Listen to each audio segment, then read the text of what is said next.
It's the Anime Movie Podcast with your hosts, Kat and Joe.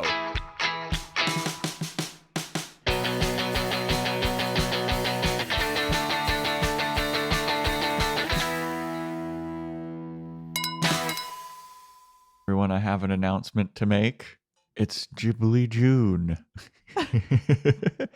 It's Ghibli June. It's Ghibli June, and today we are talking about Castle in the Sky. This is the Anime Movie Podcast. We're your hosts. I'm Joe Welke. I'm Kat Hamilton. Castle in the Sky, part of Ghibli June. We're doing Ghibli movies all June. Possibly Ghibli July. I don't know. I don't know if my sanity could take it, but we're at least doing it for June. This movie was originally Laputa, Castle in the Sky. And I think that kind of changed when it got redistributed by Disney. Oh, yeah. It went through quite a bit of changes. Yes. Indeed. It had quite a bit of language things going on. But it's nice to kick off our Ghibli June with this film because this kicked off Studio Ghibli. Mm-hmm.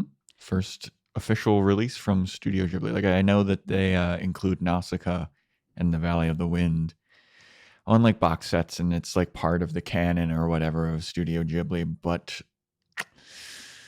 originally was not a Studio Ghibli film. That's true. And Studio Ghibli was started obviously by Hayao Miyazaki and his partner Takahata, whose first name I can't remember off the top of my head.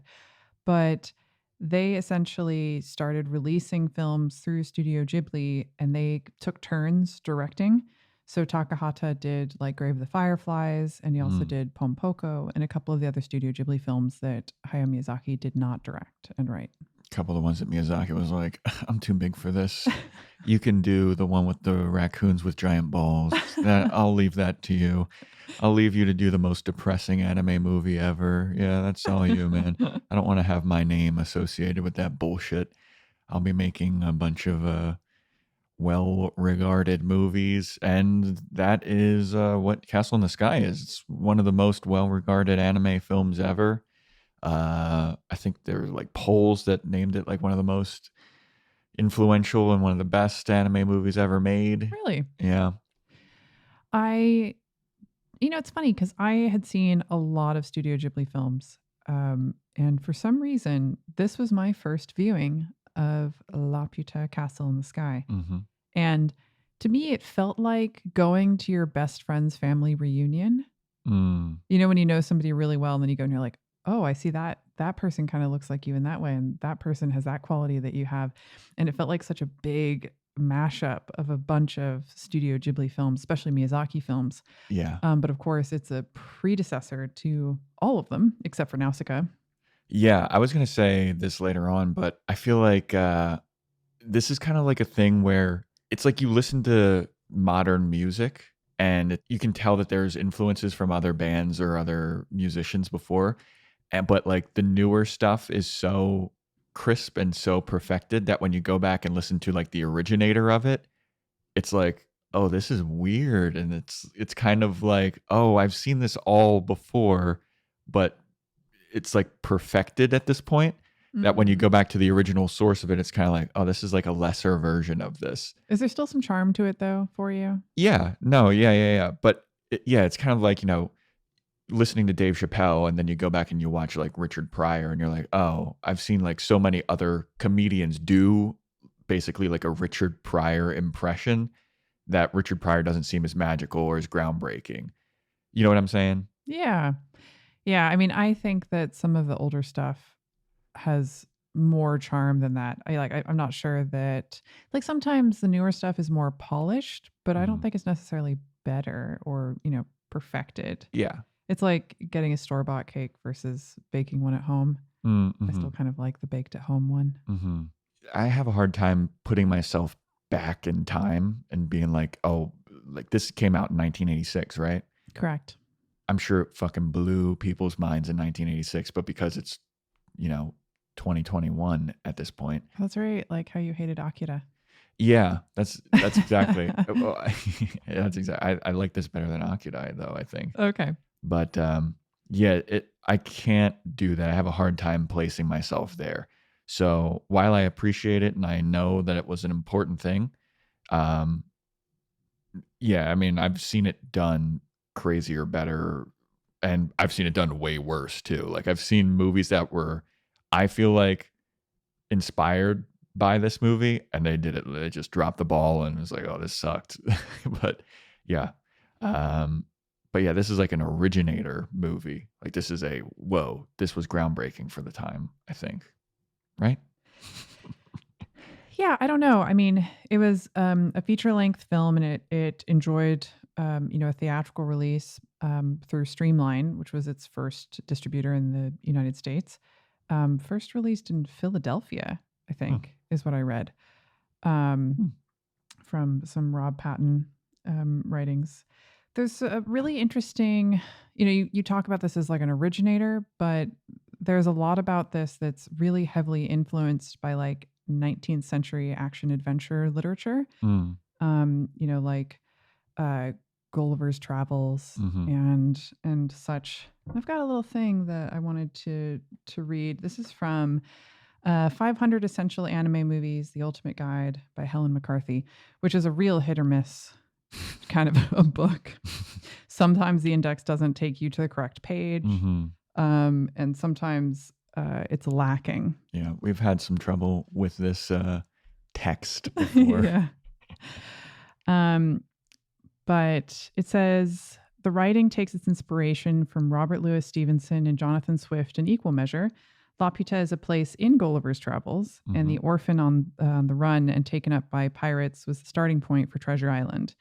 The characterization and plot both foreground strong female characters.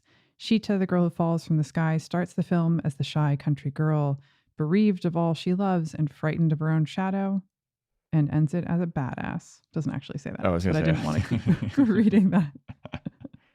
I thought that might get into like some spoilers. Yeah, and like one of the things that I noticed is it seems like it's like 1920s attire, and there's some like early 1900s clothing and garb. I think maybe earlier than 1920s. Yeah. This isn't quite getting into the flapper era. This is like early mining town. Yeah. And during the mining strikes in Wales in 1984 and 1985, Miyazaki went and was doing some research and sketching these mining towns. And he loved how these communities came together to fight and unionize and all of that. And so he wanted to bring that into this film, which is why there's so much, focus on mining and yet no focus on it at all. It doesn't really ever become a part of the story. Yeah. It's just kind of world building and also some characterization for one of our leads. But there's also like incredibly futuristic robots and aviation stuff. Like, yeah, it's funny to see all of that. Well, this is kind of considered like a groundbreaking movie in terms of like steampunk genre, and I didn't even realize that when I was watching it. And I was just like, when I was reading about it afterwards. You didn't think steampunk while you were watching it? I don't know. I just don't associate steampunk with that kind of stuff. Like with Howl's Moving Castle, I could see it more because that seems like that's very steampunk to me. But this one, for some reason, it just didn't click. But then when I was reading about it, I was like, yeah, this is like big in the steampunk community. And I was like, oh, yeah, that would make a lot of sense. It would make a lot of sense. Yeah. Yeah. I mean, you do have a lot of sort of cogs and screws and parts and, sort of anytime you have either vehicles or machinery belching, and it's usually steam or sometimes smoke, it's usually pretty steampunk. Yeah. And I kind of loved how kind of like in Howl's Moving Castle, where the castle itself kind of takes on this persona, this character, and it has a face. There's a few machines and especially some of the flying machines that have very much a character of their own or even a face. But yeah, this movie hits all of the Miyazaki check marks. It's got aviation stuff, check. Environmental talk, check. Strong female lead, check. It's just like, this is a and Miyazaki. Like a cool older female character too. Yeah. And a cool older male character. And also an incredibly hideous older female character. What? Have you not noticed that there's a bunch of really old, ugly female, like wrinkly characters in his movies? They're just old. They have wrinkles. I didn't Dude, think she she's was missing like hideous. all of her. She has like 4 teeth. I thought she was charming. I mean, she was charming, yeah, but Did you want her to be sexy? no. But I'm saying she's ugly. No one would look at her and be like, "That's a beautiful woman" or whatever. She had pretty hair. She did have pretty cool hair. But you not think that? Don't make this like oh wow, she was gross. She had 4 fucking teeth. I think that's a little unfair. Go fuck yourself. How about old Uncle Mick hangs out with rocks? Yeah, that guy was weird. And But did you think he was hideous? Yes, I mean even the fucking guy that looked like Dr. Robotnik that was in this. He's ugly. He's gross looking. I just see them and think like they'd be played by character actors, you know? Okay. They're hideous. It's hideous. Offensive to look at. Yes.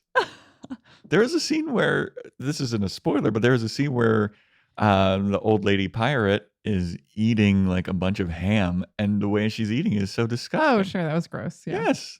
But not, I mean, it would be gross if anyone ate that food like that, though. Yeah, but it was especially gross because she only had 4 teeth. I was watching her eat it, and I was like, oh man, one of those teeth is going to come out. And I'm missing teeth. Mm-hmm. So, yeah. So that gives you some Yeah. kind of, Yeah. I have grounds to speak on this. okay. As a hideous person myself, I have Yes. to. Yes. I know my kind. Okay. We should definitely do a synopsis. I was about to say the same thing. Yeah. We're getting way off track here. Yeah. Do you want to do a synopsis? Sure. We open on, it's a blimp, isn't it? Yeah, Zeppelin. A Zeppelin.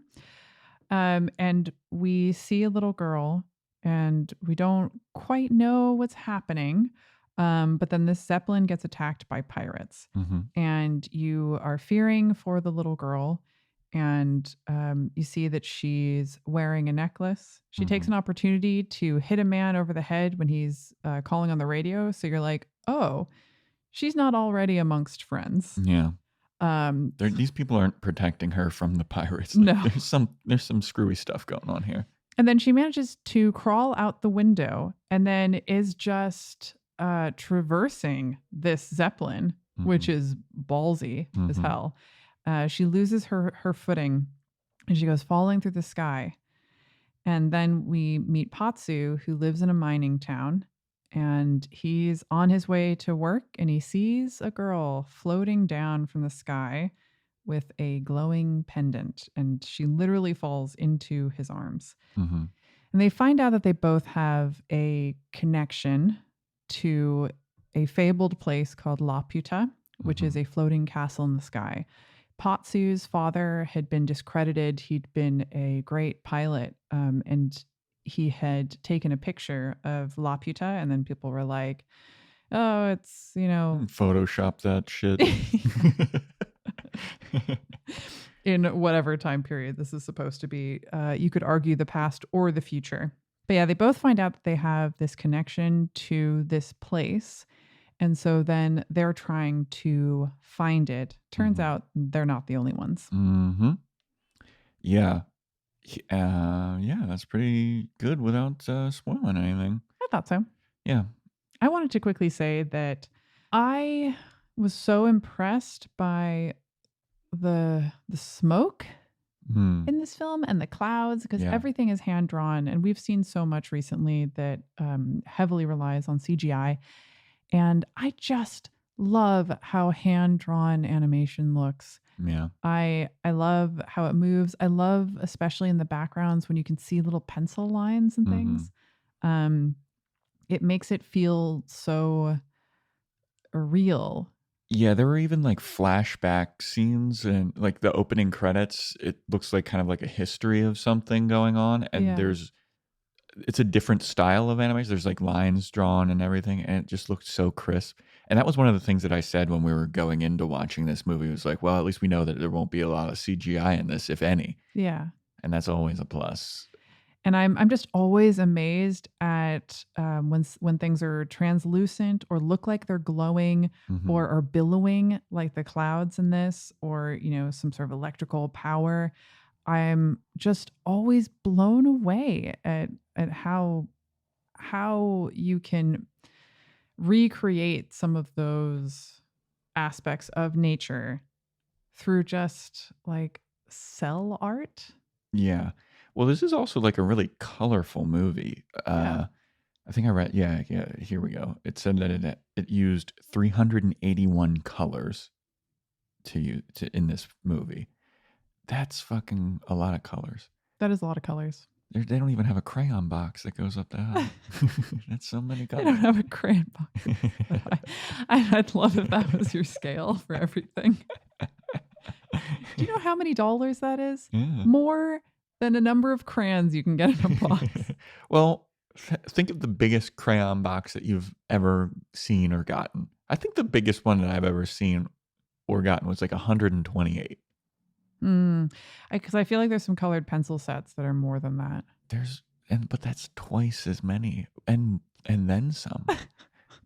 I didn't like the dub of this. We watched the most recent dub and it felt weird to me. Cuz you're looking at such old animation and the new dub just feels off cuz it's so crisp and clean and the Yeah. animation's a little bit like I don't want to say dirtier, but it's aged. There's certain aspects of the dub that were a little bit weird for me. I mean, this is a 1986 movie, but I don't think it came out in the US until 1989. Hmm. I'm pretty sure, at least as an English dub. Well, I think the original English dub didn't come out. I think it said like 2003. There is a 1989 English voice cast. Okay. And I think that was through Streamline Pictures. And I found the list of people, and none of them are people I know.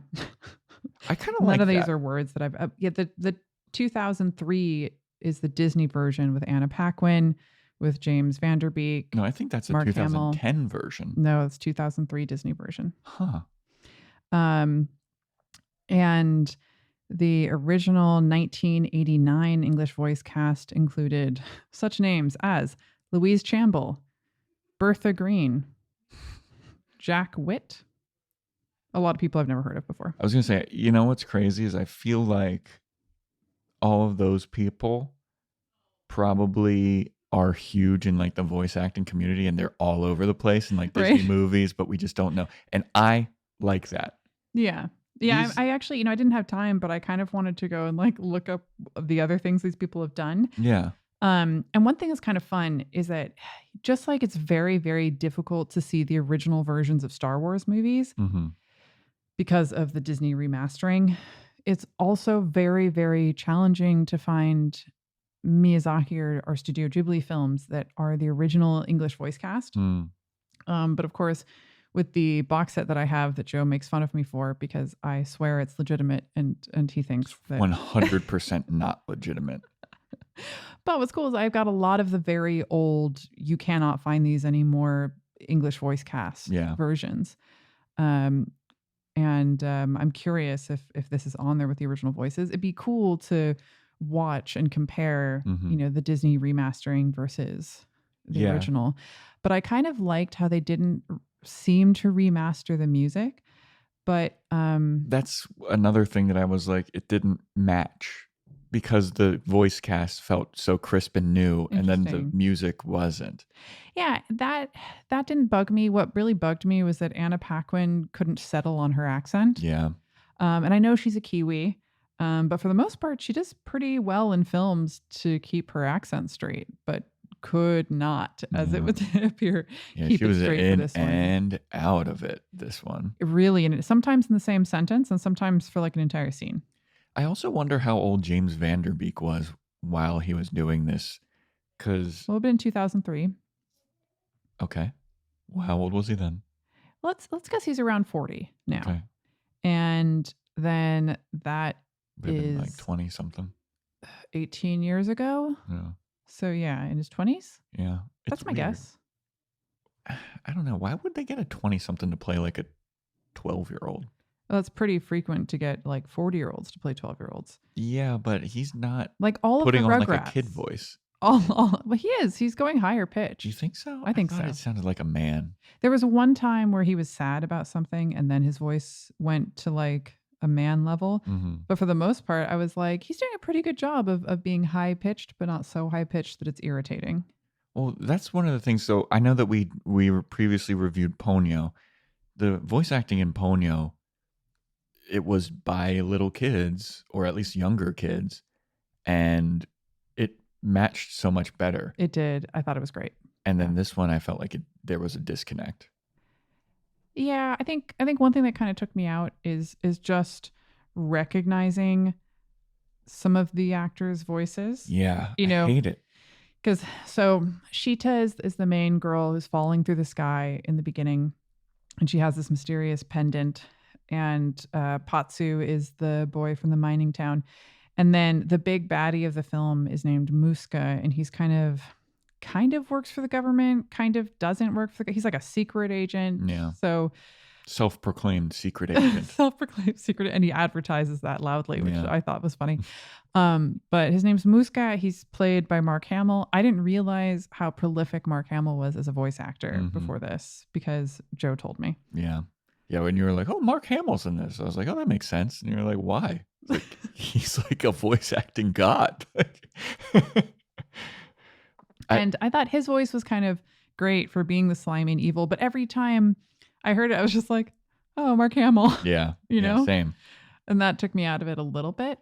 That's why I think, and I saw this as a meme, and it was something like normalize real voice actors doing animated films instead of like celebrity, like Yeah. actors. Like there's something lost.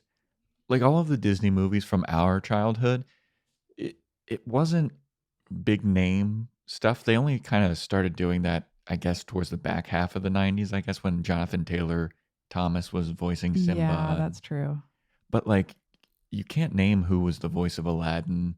You don't really know who the voice of Ariel was in The Mermaid, Little Mermaid, and Belle in Beauty and the Beast. Like, it's all voice actors.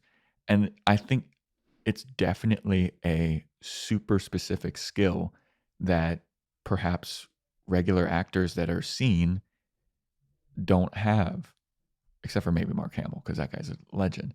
Yeah. But you know what I'm saying? Like, I feel like I mean, and then you also have like, with Pixar, John Ratzenberger, Mhm. who Yes, used to be on yes. Cheers, but then he kind of moved into voice acting Yeah, almost completely yeah, exclusively.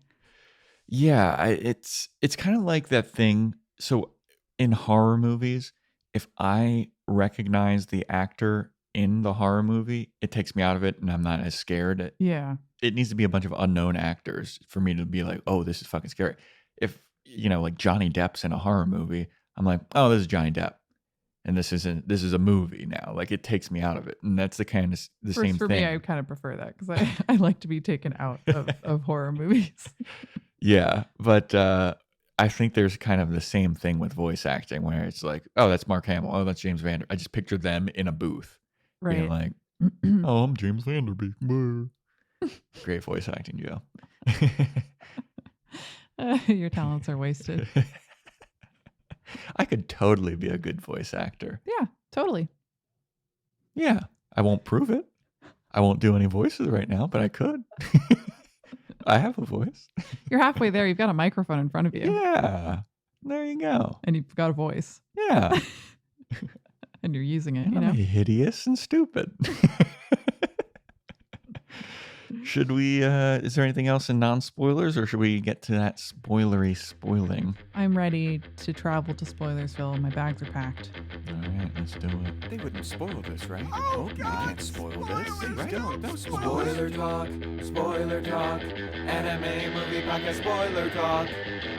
I like that they had to do so much renaming of stuff in this because, and I noticed this in the opening credits, but it said Laputa, and then over it, it just said Castle in the Sky, and you could still see Laputa behind it. And I was like, that's weird. Is that some kind of translation thing? But they had to, well, they didn't have to, but there was some controversy because Laputa is kind of spelled the same way as the Spanish insult of which is Oh, La La Puta, Puta? which is the Yeah. whore.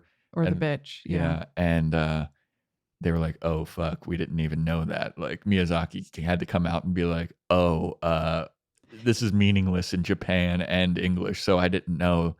And then so there was a lot of renaming it to just like the castle in the sky. I didn't realize that's why it was renamed because Yeah. I speak Spanish and I wouldn't have picked up on that. It wouldn't have mattered to me because it would have to be two separate words. It'd have to be la and Mhm. puta, but it's one word together. Yeah. I don't know. But yeah, that Seems was dumb. a big reason why they had to rename it. But then like in Britain they renamed it to Castle in the Sky. And then they were like, "You know what? Fuck this." And then they went back to Laputa, the Castle in the Sky or whatever. Yeah. And in some places like it's either or, but Okay. here in America it's just Castle in the Sky. And also the original spelling of Shita was Shita. And then on IMDb it was like, and then they respelled it Sheeta for obvious reasons. That's what it says on Ridiculous. IMDb. It's so dumb. Oh, But yes, what do we want to spoil here? one thing that I wondered about is, do you think this is part of the Kiki delivery universe? Because it kind of felt to me like Kiki's delivery service is based in a post-war era from the same place or Mhm. near the same place, but maybe 100 years later. Yeah, 'Cause kind it of like the still same has- timeline, has the same kind of aesthetic of Yeah, everything. and it still has this sort of the Zeppelins, and it's not as steampunky, but it kind of feels like it's a little further on. It has television and stuff, and I don't think they have really television Mm. in the Castle in the Sky world. It's That seemed earlier. it's really interesting because you see pieces of characters in this movie that we were talking about this while we're watching it, that you see like later on. Because initially Sheeta is wearing a dress and headband that's very similar to Kiki from Kiki's Delivery Service. One of the pirates looks exactly like the main villain guy in Porco Rosso. Some of those like squirrel, fox, Jolteon looking things from Nausicaa and the Valley of the Wind are in this. And it's like there's so much I of think- so many similarities across his movies. Yeah, I mean, I think some of that was very much on purpose to kind of pull it into the same universe. And I don't think he does that with all of his films Yeah. at all. But I think, because Nausicaa, the Valley of the Wind wasn't a Studio Ghibli film. It was 2 years before, the inaugural film, Castle in the Sky, Laputa. And so I think they wanted to kind of put that cute tax back in because it's just a cameo. It's not in the sort of Cat Fox isn't in for all that long. But because the fact that Sheeta is wearing the witch's dress Mm-hmm. and the red headband, and she talks about how her grandmother taught her spells Yeah. and that she is magical. I think that when he did Kiki's Delivery Service later, that it felt like it was a continuation of this is a later generation, and maybe all the witches came from Laputa, Yeah. Like this is their story now. Like we've gone down this road. Let's tell the witch's story. We told the Laputa story. Yeah.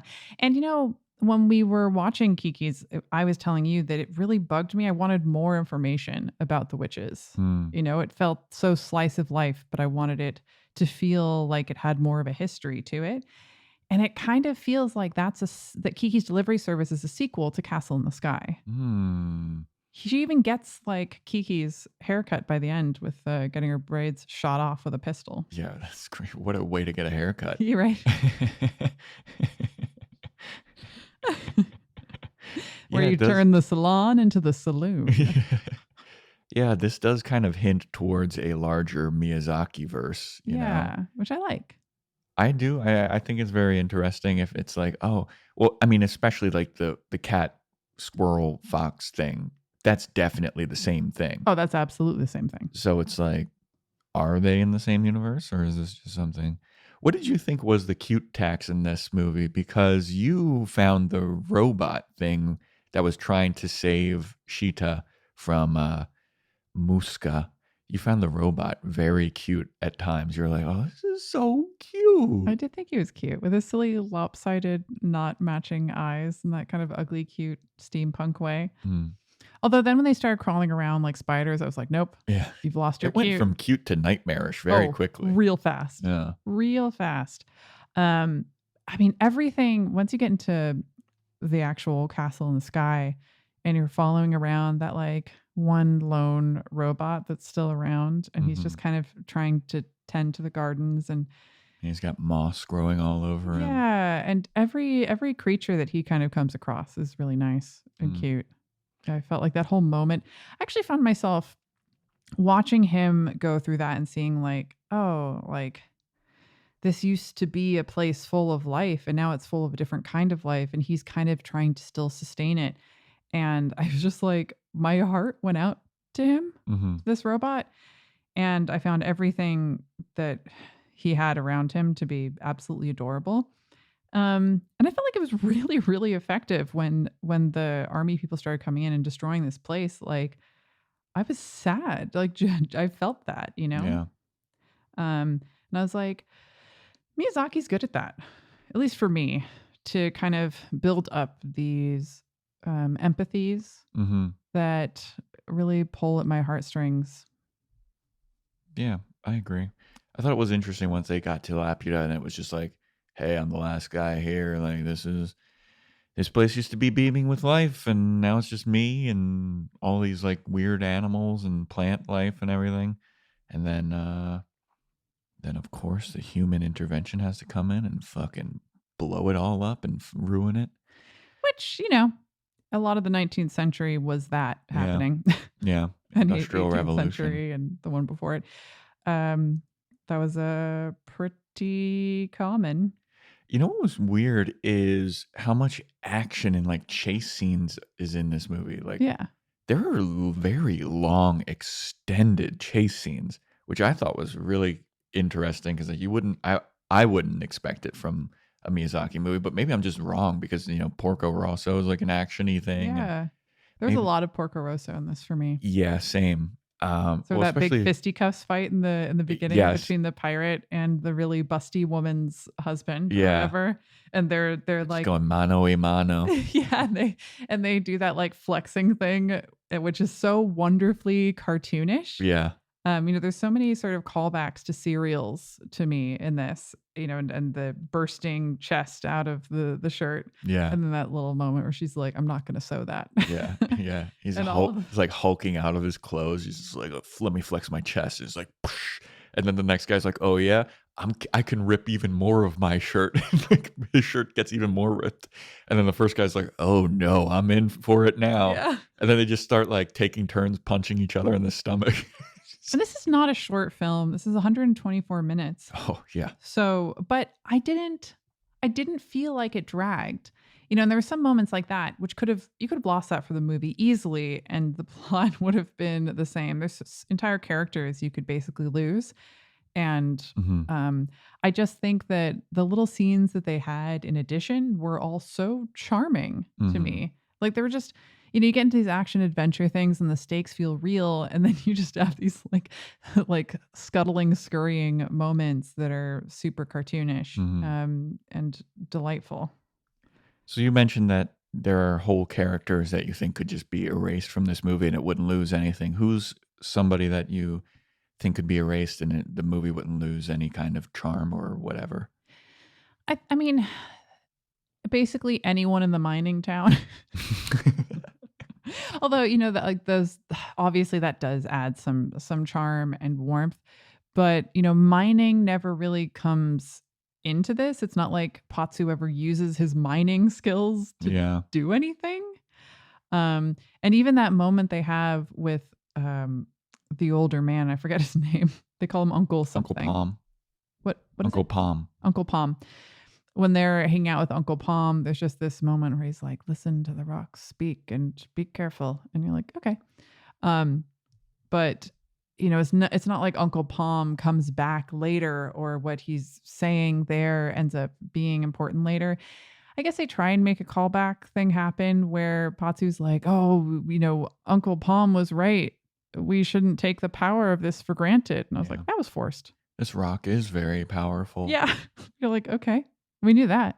Yeah. Whatever. I mean, I knew that from the opening scene when the girl falls from the sky and it saves her. It starts glowing and it saves her.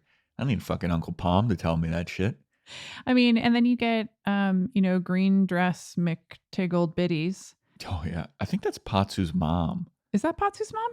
Maybe, because when he... I thought he was also an orphan because he kind of lives in his own little house. He does say, like, us orphans need to stick together. Yeah. Maybe it's like his caretaker, because when he comes back dejected after Muska gives him money and is like, forget about Laputa. And he comes back and he's like, got his hands in his pockets and his head down. The green dress lady is like, hey, Patsu, where have you been? Like, blah, blah, blah. Yeah, I think she's just kind of like a concerned mom who also lives in the town and knows that he's orphaned. So kind of, gets concerned for him. But yeah, I mean, her relationship to him isn't totally clear and it never really has to be. And you meet his boss who has a cameo for 5 seconds and then it doesn't. And so I think a lot of that makes Patsu feel like a more lived in character. And that's all they serve as a purpose, in that charming, sort of fisticuffs scene. Mm-hmm. And that green dress lady does have like big badass mom energy. That's pretty fun. Yeah. I think. Now we have this sort of government agencies and the army going on that want to find Laputa.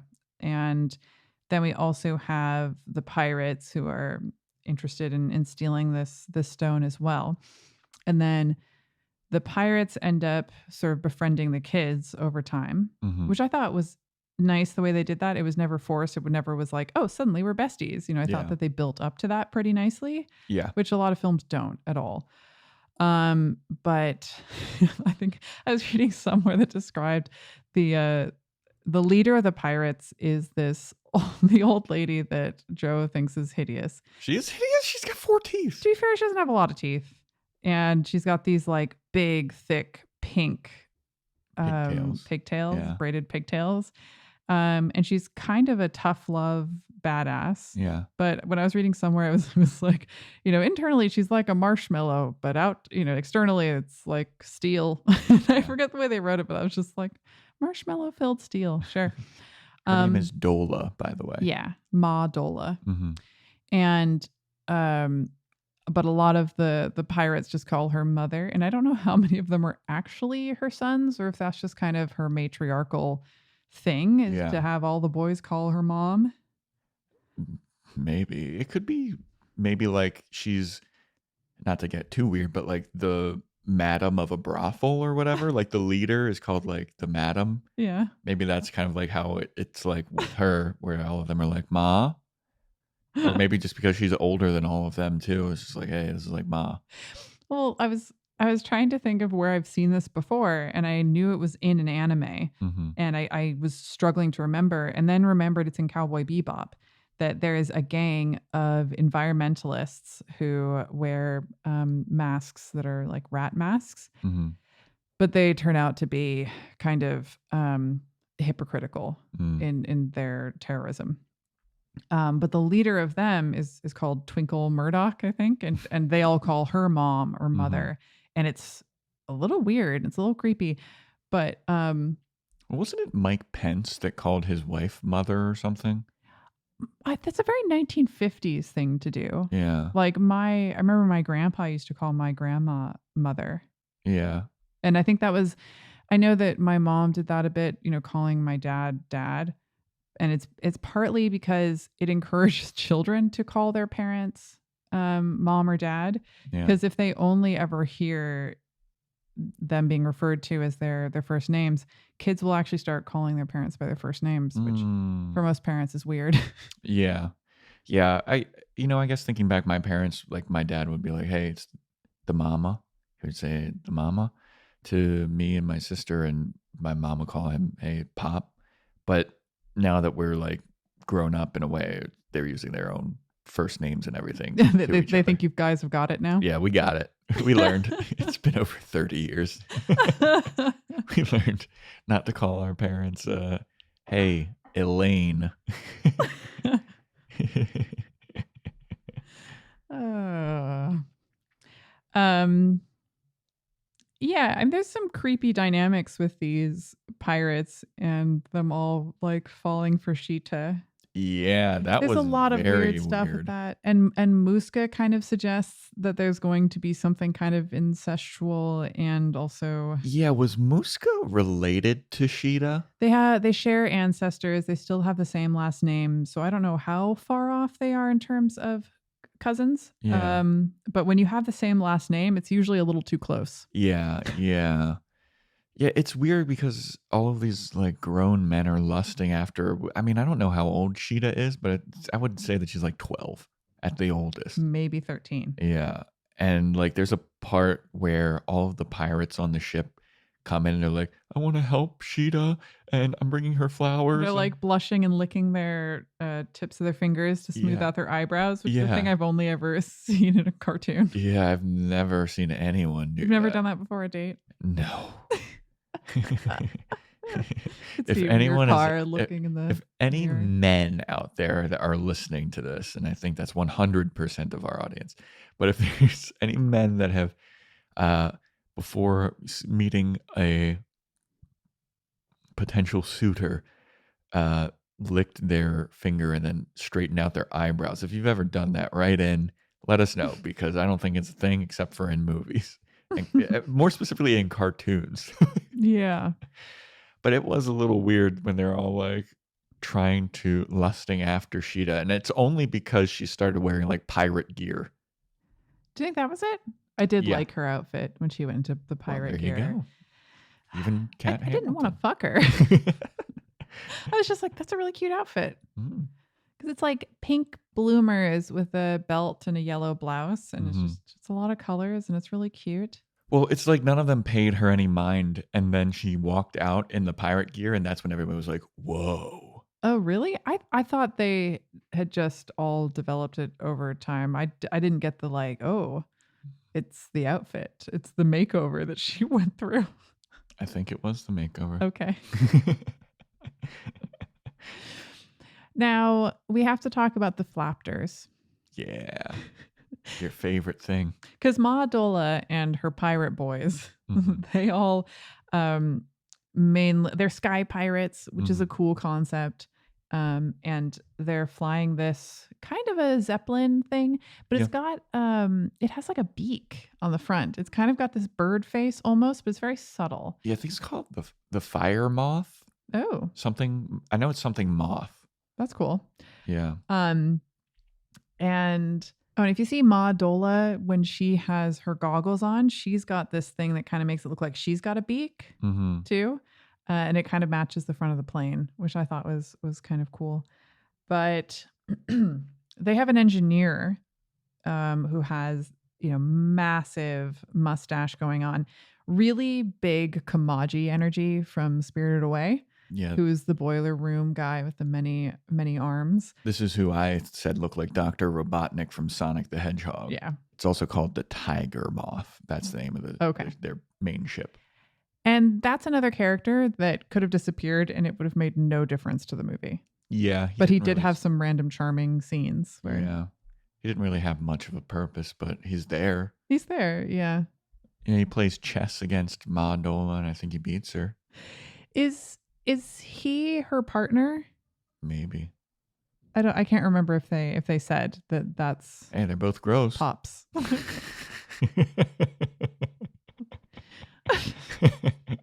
Perfect match in my book. Oh my god.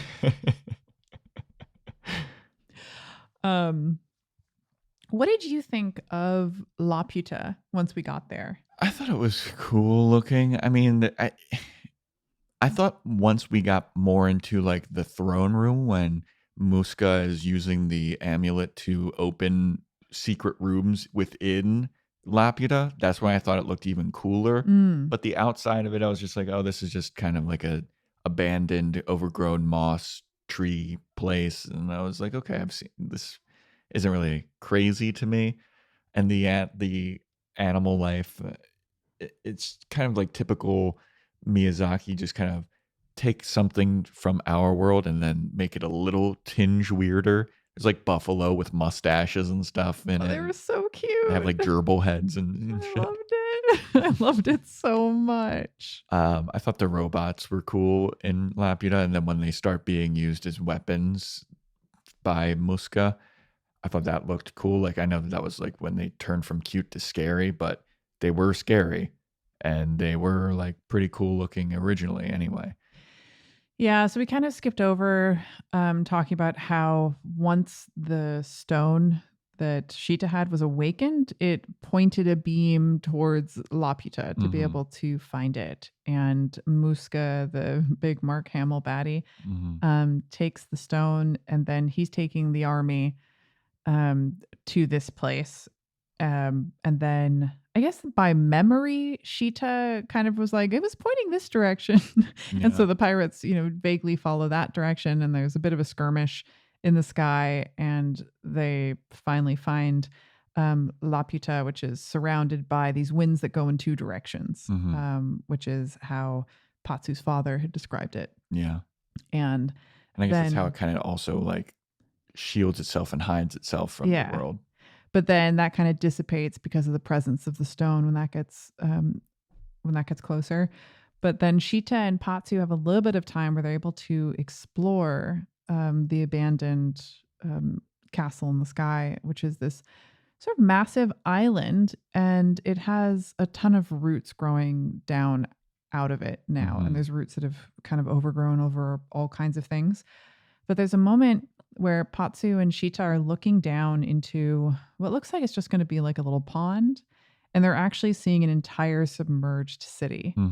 And that was really cool to me because there's so many robots that are still around on the island, which makes me wonder what the sort of ratio of humans to robots was, because that could have been an absolutely bustling city. Yeah. Even if there were the same number of people to robots. Yeah. I don't know, man. Robots are weird. If you had like Go on. one robot per each human and they're just walking around, that would kind of freak me out. What did you think of Colonel Muska, though? Did you think he was a good villain? Did you think he was suitably evil? I thought he was a bit of a mustache twirler. Did you know that Mark Hamill based his performance off of David Hyde Pierce for this movie? I don't know who that is. Do you know Frasier? Yeah. It was Frasier's brother, Niles. Oh, okay. I think that's David Hyde Pierce. Yeah. Because, I mean, Muska kind of looks like him, don't you think? I could see that. Yeah. They had the same kind of hairline and things. But yeah, I thought that he was I thought Muska was real creepy. Like Mark Hamill is so good at voicing creepy / evil characters. Yeah. That he really brought out the evil. And then when he gets into the throne room and he's threatening Sheeta and kind of being like, I'm the king now and you need to bow to me. Yeah. And he's like, get on your knees and you're about to get used to spending a lot of time with me. And I was like, oh, everything about that gave me such creeps. Yeah, it was real. Gave me the willies situation. Like, I thought that and immediately as you see, once the plot starts to happen and he starts to really be more evil and creepy, then you're like, oh, this is a growth of creepiness. Like, it wasn't like, I know that he's in the first scene of the movie and he's getting a bottle smashed over his head, but you don't know why yet. And it seems like he's trying to protect Sheeta from the pirates. And you're like, oh, are the pirates the bad guys? But it turns out he's the bad guy.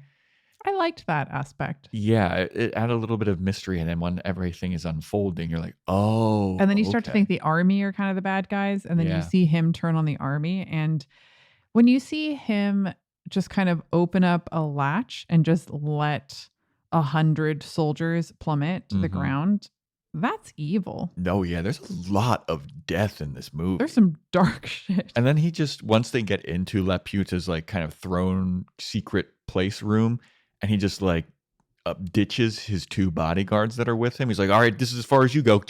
And then they start to get killed. It's like, dude, this guy doesn't give a fuck. And it's true because he wants to use Laputa's power to rule the world and be the king of the world Yeah. using their advanced technology as like a weapon of mass destruction. It's like, geez, dude.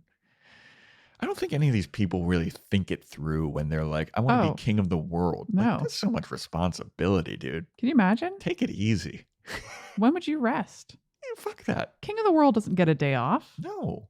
There's so much that you need infrastructure. And you'd always be afraid of a coup. Yes. Somebody else who was like, hey, I wanted to be king of the world. I mean, he becomes king of the world for like 3 seconds before he's overthrown by 2 children. What a dolt. What adult. Uh,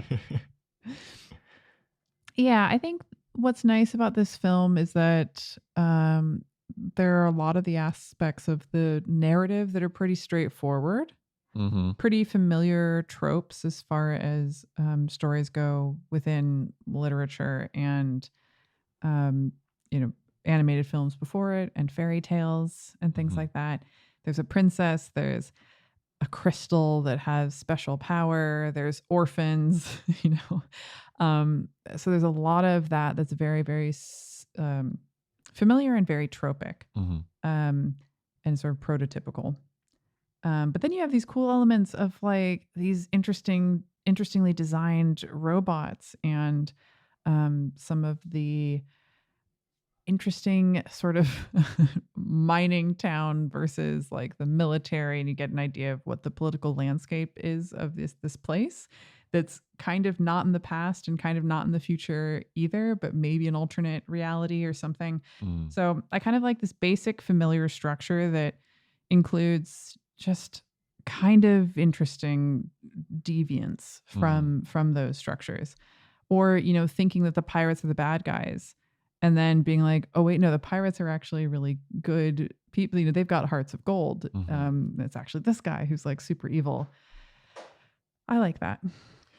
I'm trying to think if there's another Ghibli movie that we've seen where there is like a clear-cut evil villain.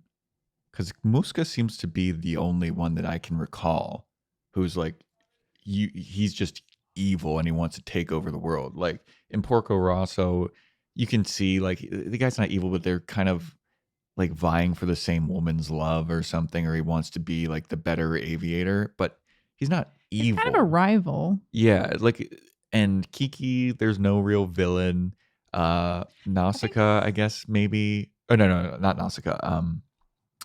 Princess Mononoke. Princess Mononoke for sure, Yeah, but there's a villain. But then some of that is also kind of gray area because you kind of get to know the evil characters and you kind of feel for them in some ways. Yeah, I do think that Spirited Away has a fairly clear villain. I don't remember too well. But that's the sort of witch who owns the bathhouse.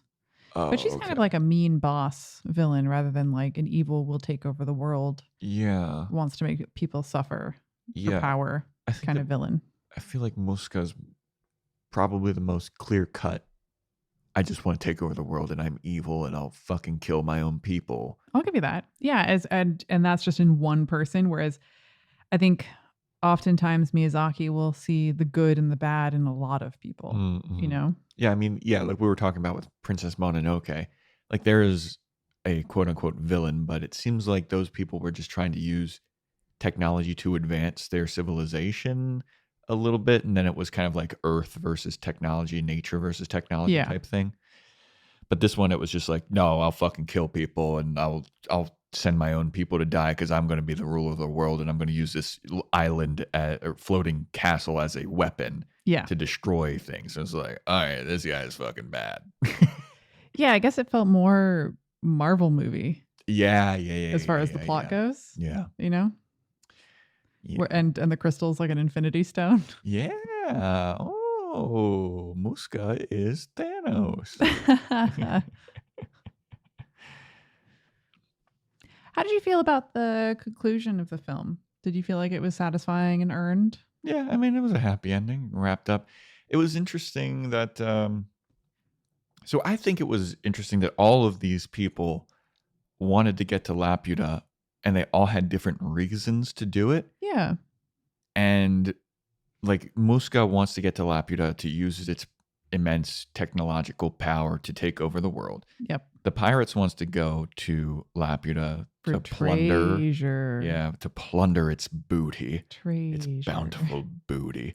And even some of Musca's men want the treasure too, because they're with the military. And then once they get there, they're like, check out all this treasure. Yeah. And then And they he's like, start- fools, Yeah. don't you know that it's powerful in weaponry? And Patsu wants to go to Laputa because he wants to prove that his father wasn't lying or making shit up about the castle in the sky. yeah. Because he was kind of laughed out of town and outcast and ostracized for that. And I feel like Sheeta maybe doesn't want to go back. At some point, she specifically says she doesn't want to find it because she's afraid that more people are going to get hurt. Mm-hmm. But maybe she kind of does just to know a bit more about her history, because once she learns, you know, her grandmother was teaching her spells and Uncle Palm is telling her the mysteries of this rock, that the rock pendant thing that she has. I feel like that would, you know, get some curiosity going. But she's also a little skeptical and being like, oh, I don't want people to misuse this power. Yeah. And she doesn't use her spells a lot. No. except Sometimes for- I was like, maybe you should, you know, use a spell right now. Yeah, if you know, like some of these. I think that she uses it to protect her, obviously, when she's falling out of the sky and everything. I thought that was the stone kind of taking over Oh, that was just stone. Okay. because she seemed surprised. She was like, I was floating? What do you Mm. mean? Like, I think she passed out. Yeah, that could be. Doesn't she use one when the military island is being destroyed? The military island? Yeah, you know when Muska kidnaps her and Patsu's in that like dungeon and she's in that like kind of fancier place. That what I feel like was a military island that Muska ran. Well, they had kind of what do you call it? Barracks. Barracks. I was going for like a fort. Okay, yeah. Yeah. Did she use one then to kind of destroy that barracks? I don't know. I felt like she used one to destroy Laputa. Well, they definitely because which she and was Patsu were like holding hands doing it and it together. was the destruction spell she was told never to use. Although it's Yeah. very confusing that for some reason Patsu also knew the words. Yeah. But I could have swore that she used it one other time. But also that poor robot who was just trying to like be a hermit and take care of the animals. Yeah. And then all this shit happens. And then his island gets destroyed. And all the animals that were on there, all the Can we fish. talk about how evil that is? Yeah. Sorry, just popped my can. Yeah. Yeah, I mean, all of that life is dead now. Because in the credits, you see parts of Laputa just like floating up into outer space. Yeah. I mean, I guess the island is still intact because it has all those like streaming roots. So maybe the robot's still there with the animals. Although if it Just keeps so floating concerned up, about this robot. I'm really concerned. It reminds me of when we first watched Spirited Away. You were really pissed off at the end because you were like, okay, well, this character gets out safe, but like, what about all these other characters or all these, you know, that nobody cares about those? Like this, like main person's totally selfish. Stay tuned for our episode on, or if it comes out, if it was before this, go back and listen to it. Or if you already listened to it, then I have some opinions about Spirited Away. yeah. But that, you know, I think there's an argument to be made here that them destroying that place, if they do, is kind of awful. I was gonna say, is Sheeta the ultimate villain here? Maybe. There's a case to be made. There's a case to be made. She destroyed a whole floating city. Yeah. What a piece of shit. Sheeta, go fuck yourself. You're evil. You're just as bad as Muska. But because you're a cute little girl, we have to be like, oh, okay, she did well. No, fuck you. I see that the Laputians are real scumbags. You and Muska, you're one and the same. Do you have a favorite scene? No. Just kidding. Okay, cool. I don't know. There was nothing that really stood out to me specifically as like a favorite scene. I thought overall all of it was just enjoyable, but nothing really stood out to me as like, well, that part was the coolest part. I thought once they got into Laputa, like I said earlier, once they got into their kind of throne room and everything was magically moving and Musku's got the amulet and it's very like Indiana Jonesy kind of thing. Oh yeah, I could totally see that, especially with the ruins. Yeah. The magic in the ruins stuff. Yeah. I liked that, but it didn't like blow me away or anything. But I guess that would probably be it. And he's kind of searching through like the roots and all of the moss and stuff that was blocking him. So yeah, I thought that part was cool. And then he's like being a hologram and all the evil stuff that he's doing. Like, I guess that was pretty crazy and weird and neat. But Yeah. yeah. What about you? Did you have a favorite scene? I think I loved everything from the moment when they kind of entered the hurricane Mhm. around this island, and Patsu had that moment with his father who'd passed away before, and it kind Mm. of reminded me of that amazing scene in Porco Rosso where you see all of the pilots that have passed on, and you get into Mhm. this eerie limbo Mhm. kind of space, and it's this liminal space between and liminal spaces are really important for things like rites of passage in different cultures, where there's this moment where you have to be in a nowhere place before you can change from one status to another status, and I think that crossing that threshold of the storm to get into the city is this big rites of passage moment. Yeah. And I really love how they play up that liminal space and that connection to ancestry during that liminal space. And then just my favorite fucking robot, just hanging out with Moss on his back, taking care of all the animals. I forgot about that scene with Patsu and his dad. That was really good. That was really because that was one of my favorite things in Porco Rosso. Yeah, That was like I think that I said that was my favorite scene. you did. Yeah. Um, but yeah, that is like a hey, go on, son. Like you're almost there, and you're carrying on my legacy, and you're gonna like make me not to be a liar or a fool anymore. And like that's really touching and moving. Redemption. Yeah, and even if he like doesn't get that satisfaction to go back and show everybody like look my dad wasn't a fool, like he knows in his heart now that's like yeah my dad Yeah. was right. And I think one thing that's great about this film is that there's so many different characters whose wants and motivations are very clear. Mm-hmm. And that's so refreshing. Yeah, and I think that the pirates, they get to enjoy their spoils. They like in the end after Laputa is destroyed and everybody's going back safely, they've got a bunch of booty, they got a bunch of treasure, and they didn't their wants weren't as evil as they seemed initially, because they were No. just trying to kidnap Sheeta, which is evil, but they just wanted treasure.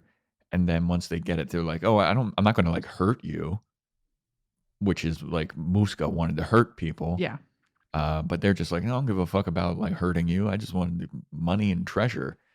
Just trying to get by in the skies, just trying to get by. It's tough out here. They got to buy a new tiger moth. It got destroyed. Sky piracy ain't easy. Yeah. I said this while we were watching it, and I think that you agreed with me, but one of the movies that we've previously reviewed, Children Who Chase Lost Voices, I feel like is a much, much, much worse version of this movie. Like that movie stunk in my eyes. I know you hated it. It stunk. And I thought it had so much that was very, very cool and had a lot going for it. And it felt like at some point it just kind of dropped the ball. It's like it needed another couple of rewrites before they actually started. But somebody's like, let's just start animating. Well, who did that movie? Was it Shinkai? That was a Makoto Shinkai. Shinkai. Because Makoto Shinkai said that Castle in the Sky is his favorite movie. Is that right? Yeah. I believe that. So that's why it makes sense that, he would try to make a lesser. And I think even on that podcast that we did, I said this feels like a lesser Ghibli movie, or like Shinkai's. You did say something like that. Yeah, it's his but stab at a Ghibli movie. If you, dear listener, really love Castle in the Sky, then I think it's worth checking out Children Who Chase Lost Voices, Yeah, because to see where it could go wrong. Joe, Joe hated it, but there's a lot of really cool character design, and it drops the ball at some point. And there's a lot to discuss about how it could have been better, Mm-hmm. but there's a lot about it visually that's very cool. Mm-hmm. And I wish it was better. I like halfway through, I was like, I love this movie. And then by the end, I was like, I don't love it, Yeah. but I could have. But I think that you would agree that this is superior to that. It's definitely like somebody had a plan when they started the movie Yeah. compared to Children Who Chase Lost Voices. Yeah. It's very well structured, and it's very formulaically structured, but they play within the formula really well to, still keep it kind of fresh. Like, I know we've talked about how many influences this has had on later films and how many things influence it. And so it draws from a lot of different places. And so we've seen so many of these elements in other places. And I still feel like they all belong in this one. Mm-hmm. They all belong in this movie. And I thought it was really well done, personally. Me too. There wasn't too much that like pulled me out of it or made me be like, oh, this sucks. Yeah. I felt it was a little long though. They could have cut. It's about 2 hours, right? Yeah. I feel like they could have cut maybe like 15, 20 minutes out of I it. agree. Same Yeah. amount of time, 15 to 20 minutes off this. And then this could have been like director's cut. Very comfortable director's cut length. Yeah. But maybe they really wanted to be taken seriously as a company that was coming out with feature films. And so they needed to kind of hit that number. But even today, I think most animated films don't hit the 2-hour mark. Yeah. Yeah, I don't know. I'm a big fan of like tell your story, in and out, boom, we're Yeah. done. And I feel like the sweet spot is like hour and a half, hour 45 minutes. Yes. This I I know that you said that you didn't feel like it dragged, but I felt like there were times where I was looking at my watch like, how far in this are we? But I thought it was good overall. But yeah, I Yeah. think it could have been cut down a little bit. Do you have anything else you want to bring up here? Or are we about to crank these amps? I'm ready to crank it. All right.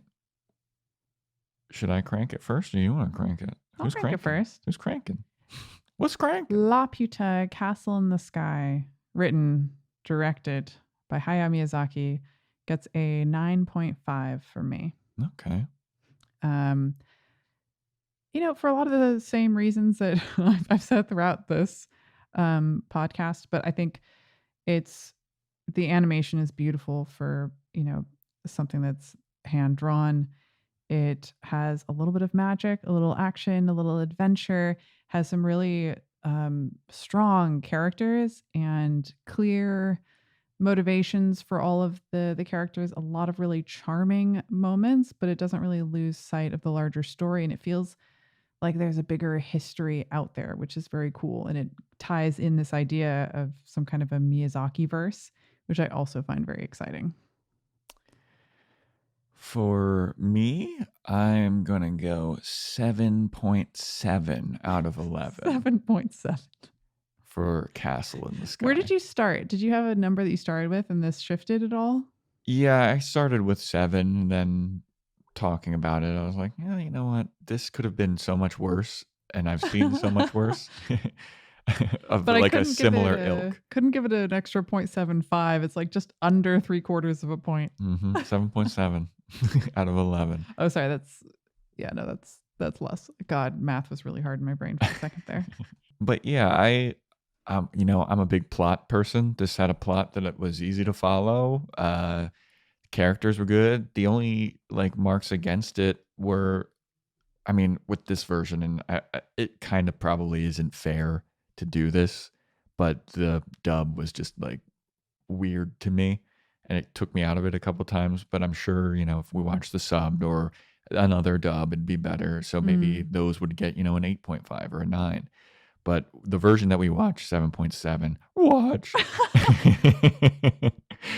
I thought that the villain was good. He had Muska was suitably evil. Yeah. I liked the heel babyface turn with the pirates, where you thought that they're going to be evil and they're chasing after 2 children, but then the enemy of my enemy is my friend type of deal. Mm-hmm. I thought that was an interesting twist. The animation was good.